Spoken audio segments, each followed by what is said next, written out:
thank the Almighty and late parents for giving me this opportunity. I have to thank Dr. Shamala for giving this wonderful opportunity, who is also the head of department from Melmarathur, Adi Parasakti Dental College. So let's go to this topic called as artifacts commonly occurring in our lab fixing. Artifacts are very usually ignored and neglected in our day-to-day practice. So what I'm going to talk about is artifacts here. Can I have the screen, please? Agents or on the blame on the oral medicine people or on the majority of the lab technician. But we never take the responsibility of taking what is the situation, why it's taking place, artifacts. So artifacts is a major hindrance in our day-to-day practice, and which will also show a bad reflection in our reporting, and will also take some time for reporting also. So this topic will be for about next 40 to 45 minutes. I'm here, Dr. Tommy Chelun, standing in front of you, going to talk about the artifacts happening in the oral pathology lab, and which also goes in all general pathology lab also. Next slide. So before going into discussion, let me give a brief introduction about our university. This prestigious university was started in 1984, and this university is almost about 32, 36, 7 years old institute, and we top in the norm in the NAC credentials and UGC ranking also, which has more than about 8,000 to 10,000 students in our campus, which spreads about 175 acres. Next slide. And the dental college, it was started in 1995, and proud to say that I've been associated in this university for past 26 years since 1995 when the college has been started. So dental college have also witnessed the Asian Book of Records, and we take a pride in introducing the one-to-one teaching, and we have a direct interaction with our students.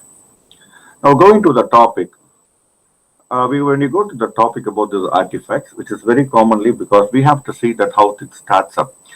So what I'll be talking about this in this issue will be I'll be talking about the introduction, the definition, and what are the cons, what the difficulties they're having because of the artifacts, and how do I classify the artifacts, discussion, and conclusion. When I was given this topic for this presentation, I found to be a boring topic, but when I started looking into literature and I had discussion with the technicians and the pathologists, I found that there's a very beautiful study which has been done and is usually which is not taken care properly. So I'm here to insist what's happening in this artifacts in oral pathology. Next slide. So the traveling of tissues is a huge process. Actually, it's a very huge process. The embarrassment goes for the pathologists. Usually it goes for the oral pathologists. It's been given a lot of pressure to the postgraduates and to the staff in charge. What happens here is once the tissue is given back, either the surgeons or the patients will expect the report to come to them on the table by 3 days. But in between, from the tissue being taken from the process of the biopsy by the medicine people or the surgeons, that get processed in a formalin chamber, then it takes to a grossing table. That the tissue processing is done usually by the lab technician, and before reporting, the postgraduates and the junior staff get together, they have a look into the slides, and finally it comes to the table by the discussion with the postgraduates and the reporting by the head of department or the professors in charge. So this is a very big process, but this process has to be done within about 72 hours. Any problem in this reporting will have an embarrassment to the pathologist. So that is what we're going to talk about it. I'm going to tell you each step by step where the artifacts can be expected and how to do the correction of it. Please remember these artifacts are nothing, it's not natural, it's a man-made, and this can be corrected very easily. So before going into introduction about this artifacts, let me talk a little about this biopsy. The word is created from the Greek word. Any medical term will normally come from the Greek word or the Roman word because those are the people who did pioneers in the medical people, those about 1,000 to 2,000 years before. So this is being derived from the Greek word called bios, that is life, and opsis, vision. So it's basically beautifully it said that biopsy means vision of life, which you never even thought about it. That is the beautiful definition of biopsy. And what are these artifacts? Artifacts are artificial and alternative structures of microscopic section that are made by the external. That's what I told you earlier. It's man-made and are observed during the examination of histological slides. And these artifacts had as a recent definition as 2014, was defined as an unrelated self-colored artificial structure found in the tissue sections. Or to very clear to say about it, it's a man-made defect which is not at all required in that situation, but it's somehow been introduced during reporting time. So these artifacts, when I talk about the artifacts, there are various causes of artifacts being found. There's a study done in 2017. So they have found in Nigeria, they have taken about 284 samples from three different institutes, and they've asked the different pathology and the technician to sit together and find what was the major cause of the fall. Luckily, it was found that the majority of the artifact is done in the oral pathology lab. So that's caused because of the fold artifacts. The tissue is not kept properly. So this fold artifact forms the almost one third of the defects being formed. And the least one is caused by the heat artifact because of improper temperature. So that is the one study from Nigeria. When I go to a study done by Indians recently in 2018, they also found that 40% of artifacts are commonly caused because of fold artifacts. So in this discussion, we're going to talk about what are these artifacts and how can we rectify it. Here we go. When you're going to talk about the fold artifacts, very quite interesting to see that the slide, all you see on the left, the slide, what you see on the left is a very common picture we see in our day-to-day reporting. And we don't bother, we start seeing the epithelium and the connective tissues. But please remember, these can be rectified. These can be rectified easily. So when I talk about the fold artifact, resembles something from like it's like a masala dosa, which is a very common dish taken by the South Indians. Anybody going to a hotel, the first thing to be having idli and masala dosa or pongal. These are very common things in the South India. So when I talk about the fold artifact, it's almost equal to the masala dosa. When masala dosa can be taken properly, it's called a dosa. But same way here, the tissue which is already folded during the processing, if it's kept proper during the tissue processing or keeping on the slide, this defect will not take place. And heat artifact is the very least commonly seen artifact seen in a day-to-day reporting. So in the next slide, we'll be showing about what are these artifacts and how it can be taken up. So an artifact means it says from the word from art made. So that is the Latin word. It's called ars and lactum. It's called as artifact. So in histology means any non-natural structure or feature accidentally introduced into something being observed, studied.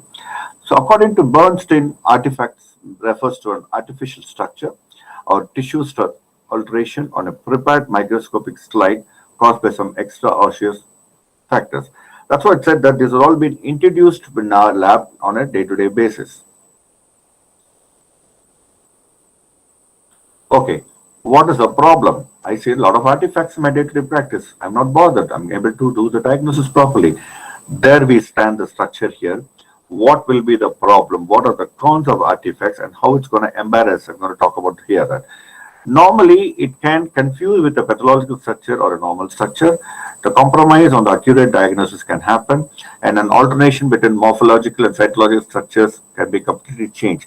There are a few situations where we have been wondering what's going wrong in the slide reporting. But when you go back to the tissue, you call the technician, sit with them, then we'll find that it's all man-made defects which can be easily altered. Please understand that when tissue comes to the lab, it is not only the responsibility of the technician to do the proper tissue processing.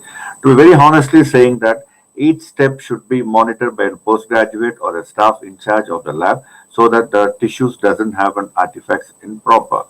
It's been found that 80% of the slides being reported in our day-to-day practice do have artifacts in some minor form. So this is a very important classification and this is a very commonly asked question in the university exam. So that is the reason I'm presenting here. And it will be very useful when you're going to start in a lab in your future or when you work in a college where you can avoid artifacts.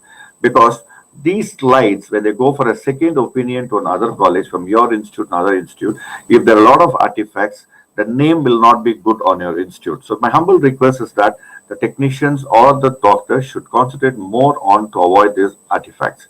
So when I talk about the artifacts, there are a huge classification, I said earlier, starting from cytology till the immunohistochemistry, there are a lot of artifacts happening up. So let me see one by one. So the first one is the cytology related artifacts. Normally, the cytology is being done by an oral medicine people, or in the oral pathology lab also, or in the private practitioners also. So this smear, actually taking a smear is an art. You should have know the proper pressure how to give on the slide and where the exact site to be done.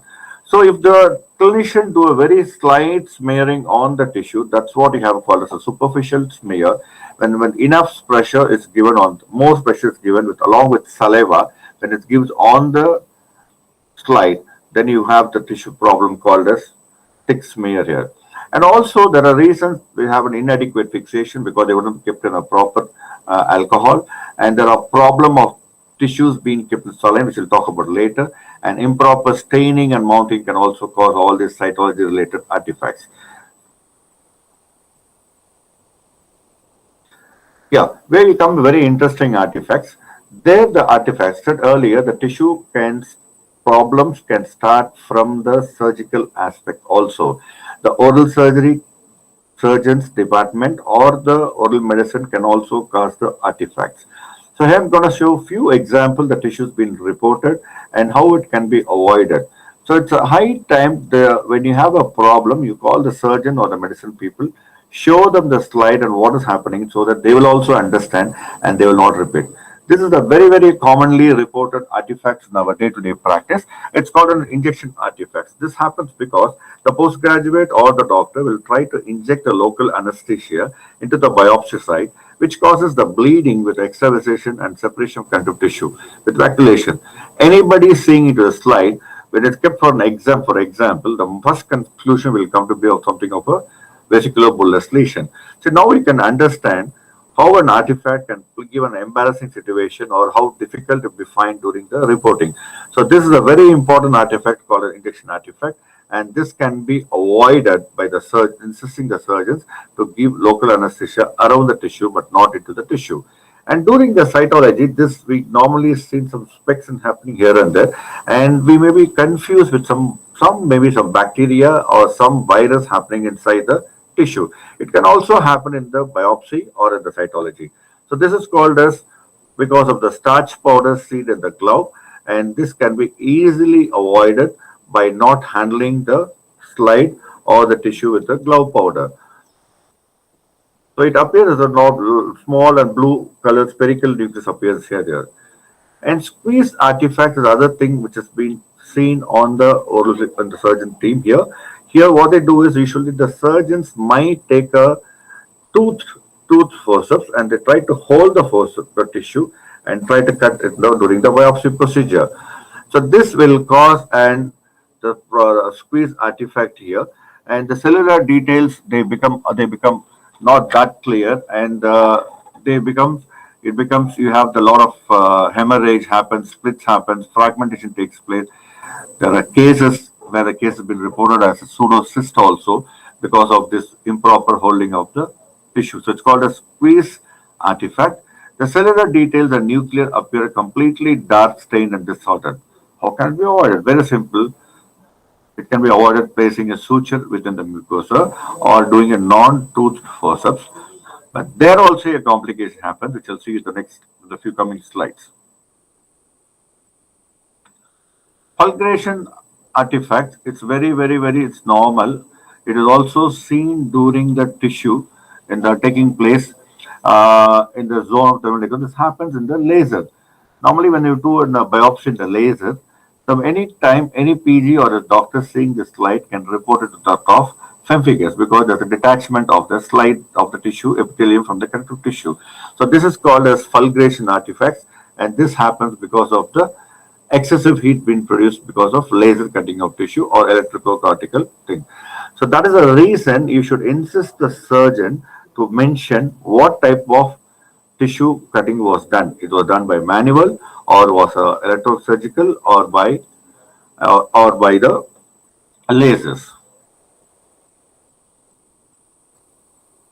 This is a very few commonly happening artifacts because at times the surgeons might hold a tissue to avoid the fulguration for the artifact. So what they try to do is they put a suture and they try to take it up the biopsy.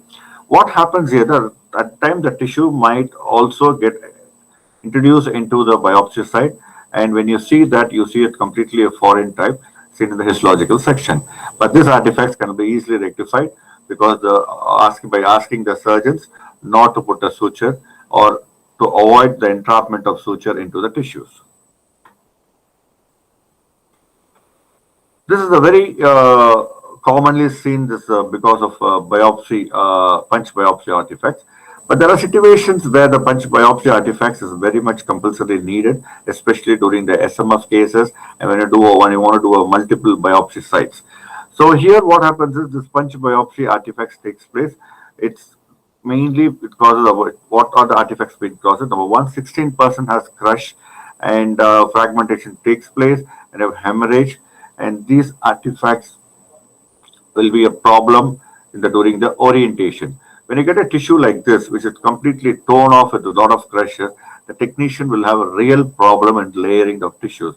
So, but what they'll do is whatever the tissue is given to the technician, they'll try to keep it up. So when it comes on the table like this, it will be a total embarrassment for us, and we'll have a difficulty in giving a slide reporting. So proper holding of the punch and do a correct biopsy will alter all these problems. So as I said earlier during the presentation, these are the few remedies that the surgeons can avoid. Number one is normally during the handling of the soft tissue, the unnecessary force is not required, and the specimen being handled by the technician or by the oral pathology PGs should be kept very gently. And I also seen that happens normally in the clinical site once after the biopsy. The entho postgraduates or undergraduates, they try to take the tissue in hand and feel for the consistency, and they start destroying the structure of the specimen there. So it's normally said that the biopsy taken from the mouth should go for a mild wash and should be introduced directly into the formalin and sent to the lab after the proper uh, business what is required on the paper. That's for the part of the surgeons or what are we putting complaints on. Now it's our responsibility to check it out. What mistakes are we taking up? So number one, here we go with it. Number one is the fixation artifact. Those days when the formalin was not very familiar in the surgeons, and I'm very sure that many dental clinics do not have 10% formalin because of the smell or they do not know the access to the formalin. And to be honest with you, the biopsies have been done only in very few clinics, and these biopsies. So, as a matter of fact, many surgeons what they do is they do not fix the formalin. So, intermediately they will try to put the tissue into the local anesthesia or into the saline. What happens here is when they put it like this. So, this is what happens. You have loss of enzymes because the formalin is it's a basic structure of the formalin is to fix the structure. So when it's not fixed in the formula, it's kept in saline, what happens is, number one, you have a lot of loss of enzymes takes place, your mitochondria damages, RNA and protein degradation takes place, and all the chemicals and causes the loss of oxygen goes off, and it results in anoxia. And there are also nuclear changes also takes place. The changes includes the pycnosis, karyolysis, and karyohexis. And this is the one slide being reported in our department. It was kept intentionally into saline for this, especially for this presentation normal tissue. So when it was kept in the saline, this is a slide what we have seen in the thing. So now you can understand the difference between the formalin proper fixation and saline proper fixation. So here it looks as if like this looks like a vesicular lesion, and there are chances of getting reported as a pemphigus also, which will not resemble exactly like what you see in the tissue. So saline fixation cannot be done or cannot be accepted. Please insist to your surgeon.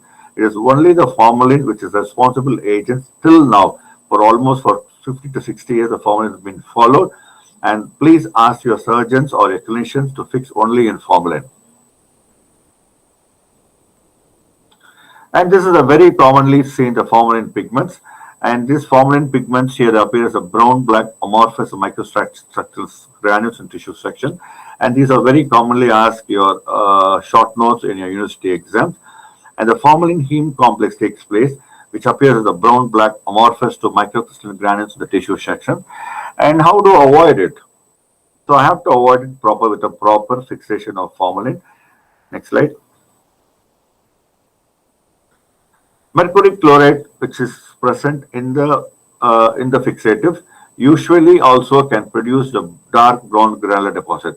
The responsibility of the pathologist is to find out what artifact is happening up, and you should not get confused with these pigments to any normal structure. And if the osmolarity of the fixative solution changes, if it is not kept in the proper, the pH is not maintained properly. If it is a hypertonic, then it causes cellular shrinkage and increased extracellular spaces.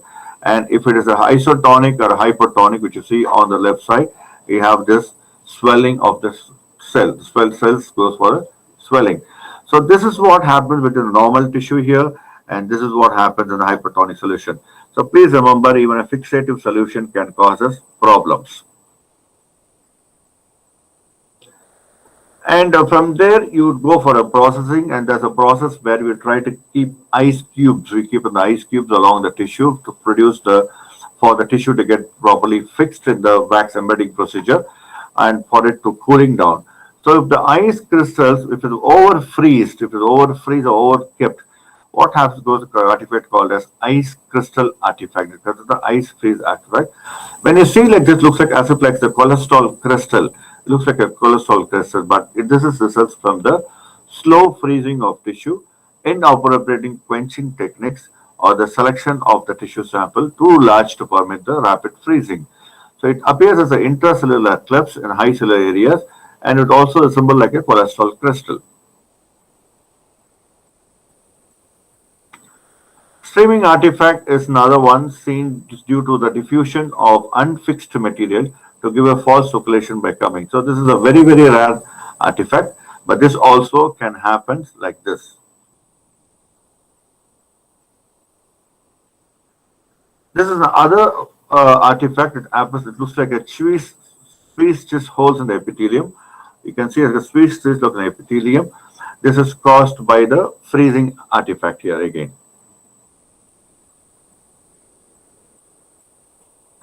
There are conditions where we use microwave also for fixation. The proper fixation temperature should be about 45 degree to 55 degree. If you're going to underheat, you'll go for a poor sectioning quality. If you want to overheat, it will cause overstrained cytoplasm and stenotic nuclei. So in case you have a lab procedure of using a microwave fixation, then see that your optimum temperature is about 45 to 55 degrees. If it's maintained, the artifacts can be avoided. So what is the remedy? The remedy for all this fixation to go off is very simple, is use only 10% neutral buffered formalin for 24 hours. So this is very, very important. Don't be in a hurry to, as soon as you remove that, you receive the tissue, don't go for grossing. The standard rule right now we recommend is to keep that solution for 24 hours. But recently, because of this COVID era, the pathologists and the team have advised us to keep at least for 48 hours for the tissue to be properly fixed. Right, the fixation done. Now it reaches the grossing table. This is the problem where the other fixation problem also starts, like the artifacts takes place. Because it all happens, the artifacts happens because of only the lack of communication.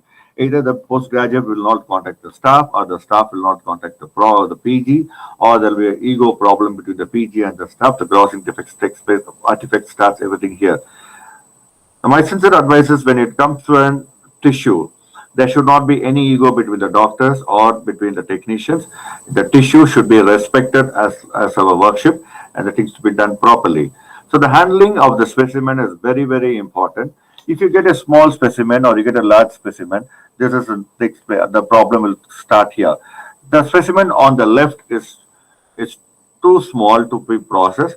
Now, even if you accept it and goes for a processing, you'll see nothing in the slide and you have a problem. So when you have a specimen like this, please tell the surgeons, call them and show them. The solution you gave was a little big, but when it comes to fixative, it gets shrinks to about 30 to 40%. This is what we have, and we have a difficulty in processing. So ask them for a rebiopsy. At the same time, the large specimens cannot be kept in the cassette going for a grossing. It has to be properly grossed with under the supervision of the senior professors or the staffs. then let's go for a proper grossing. And this curling of tissue takes place, and it's called as a folding of tissues, which is, I told you, is a very common phenomenon, and it has a difficulty during the orientation.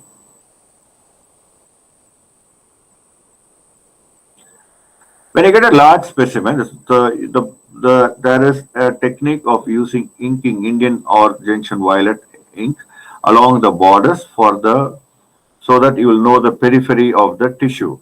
But what happens when you do an excessive inking? You have a superfluous leading to false negative margins and false positive margins. So to avoid that, now recently they advised us to use the colored suture material for referring to different regions. So even inking can cause the artifacts. The answer is very simple for the grossing defect. Is nothing but respect the tissue, mark them properly, and make a large specimen and small specimen. When you're handling the tissue, whatever problem you might have in your family or a home, avoid it. Please give respect to tissue when you treat your patient. The same way, the proper handling and marking of large and small specimens can also give the remedy from the grossing defects or grossing artifacts. Now comes a big challenge. Now we have no answer here because once tissue is gross, it's handed over to the technicians. They normally start the process and they try to finish about within 24 to 48 hours because the lab technicians or the spinal cord of a lab, the department credit goes only because of the technician process. So I did not talk much about the tissue processing because you all know that. But just to recap, I tell you here, we have a tissue fixation and then tissue goes for processing.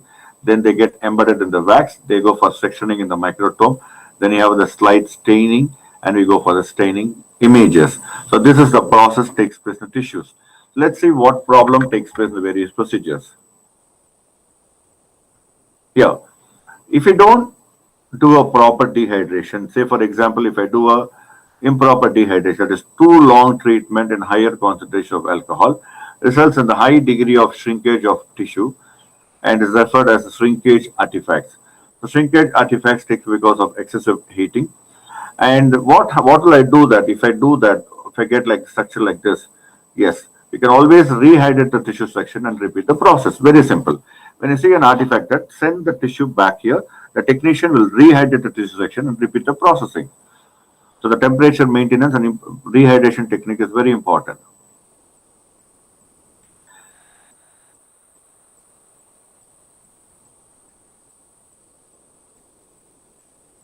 If the jaws are not properly cleaned, if they're not properly cleaned, it also goes for the artifacts like this.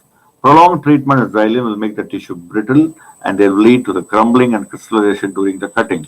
These are the very important questions normally used in your lab viva, so you have to be very thorough with all these artifacts. Conversely, if the specimen is not properly clear, imagine either you're keeping for a long treatment in xylene or it was not clean and proper in xylene, the paraffin will not integrate properly and it will give for the artifacts problem. Improper embedding also can cause excessive hardening so that it becomes liable and it goes for sectioning to the cracks. Basically, the tissue, when it's kept for a long time in the xylene or kept for a short time, the tissue is going to get affected. So the xylene process stage is very, very important.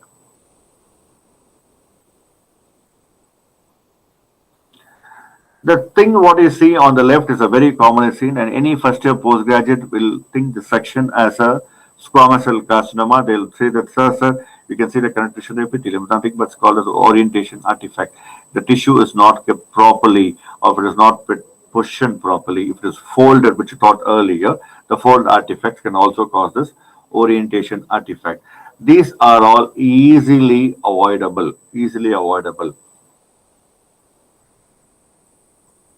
The few examples that we're trying to show here, the orientation artifact.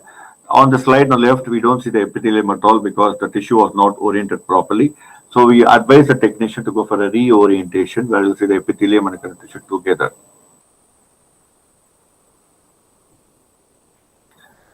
And we also have this paraffin wax, which is at times these goes loss of it, get loss of, and automatically you will see like looks like as if the cholesterol clips or a lipoma. So the paraffin wax preparation is very important. If it is not heated, it's not kept in a proper temperature, can cause all these problems. The remedy is very simple. The embedding and orientation should be very careful. If I would insist the grossing in charge PGs and the faculties to check the each stage with the technician to make them proper training.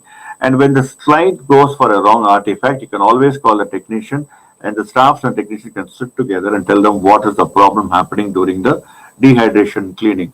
So every stage is very important. The technicians should be thought about it, and we cannot really completely rely on them. We have to sit with them. And my humble request to the postgraduates, when you're in the process of learning, see that when the tissue comes to you from each stage, sit with the technician and see that you learn from them and see that it's kept properly. And if an artifact is happening, that it can always be properly corrected up. From there, now we go to the stage called as microtome. I need not talk much about the microtome. Microtome is the machine which is used for cutting the tissues here. So what happens is if if the tissue is not kept in a proper position, you have the nick happening of the blade. The blade is not sharp enough, and when you have a problem, you have this scores and tearing in the section. This is a very common phenomena you see in the day-to-day life, and you say it's a part of thing, it goes off. But this can be avoided. I repeat you again, when these sections go for a second opinion or these patients go for a higher cancer institute, when these slides are seen by the doctors there, the institute reputation might go down. So to keep your institution always high and to be an ethical to your profession, see that all these artifacts can be avoided very easily by nothing but reshape sharpening of the blade. The resharpening of the blade is very, very important. And this also takes place because when the knife edge is not kept in a proper position, the chatters takes place. Compression artifacts is commonly seen in the during the microtome when the knife is blunt.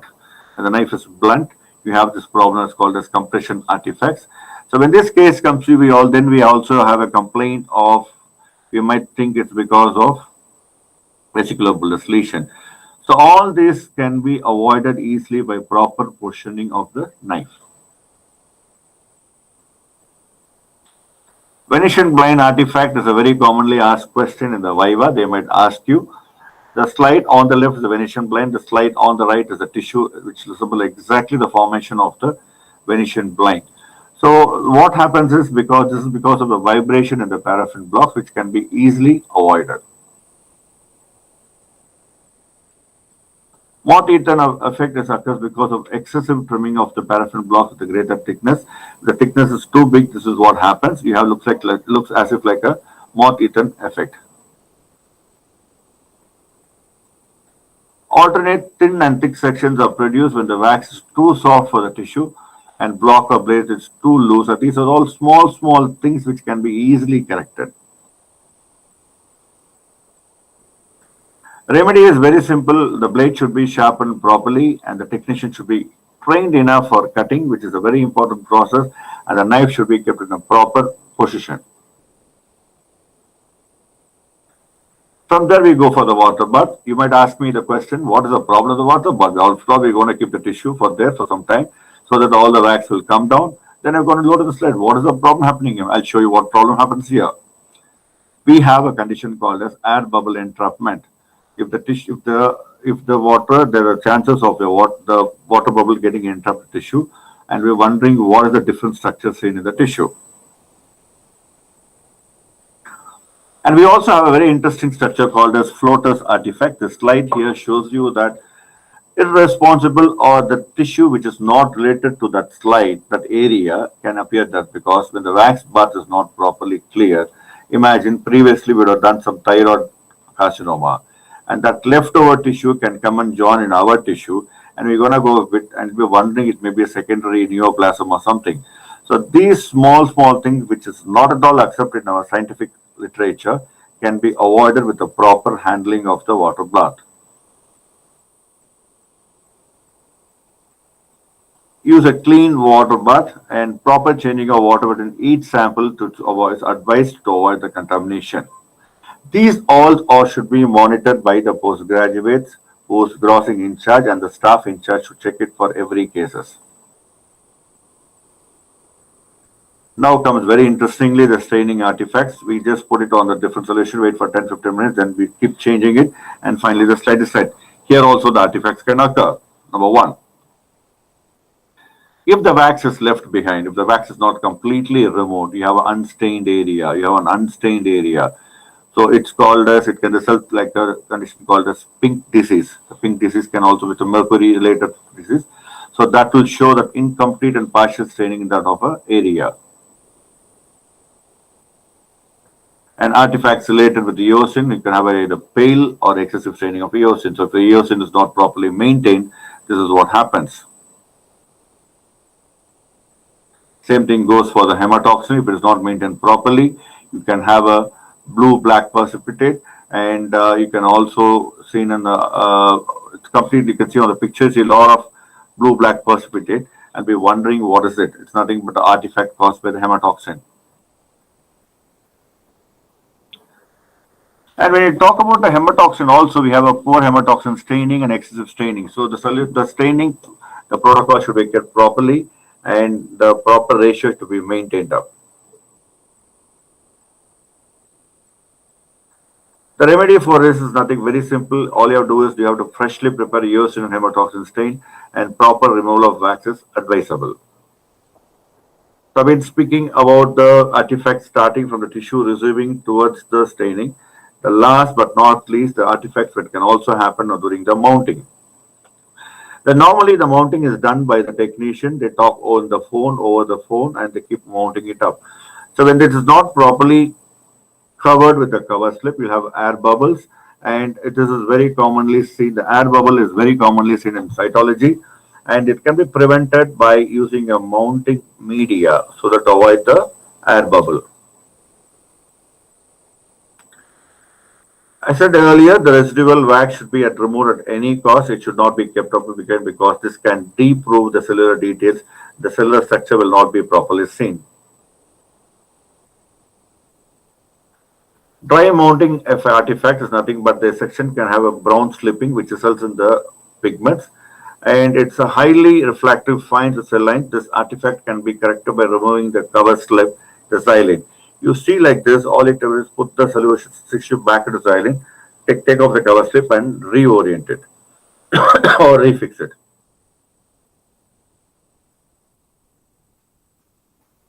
So the remedy is to neither dry or excess mounting up, and tapping of slides to avoid entrapment of air bubbles. Okay, we have seen the cytology, we have seen the soft tissue. Now, when it comes to bone, we have a beautiful, interesting structure called as bone dust. Bone dust, that is when undecalcified, when it cut, the dust has been produced, it stains strongly with hematoxylin. This can lead to a diagnosis of metastatic calcification, and the extent will be reduced. That is, the blade should be very sharp.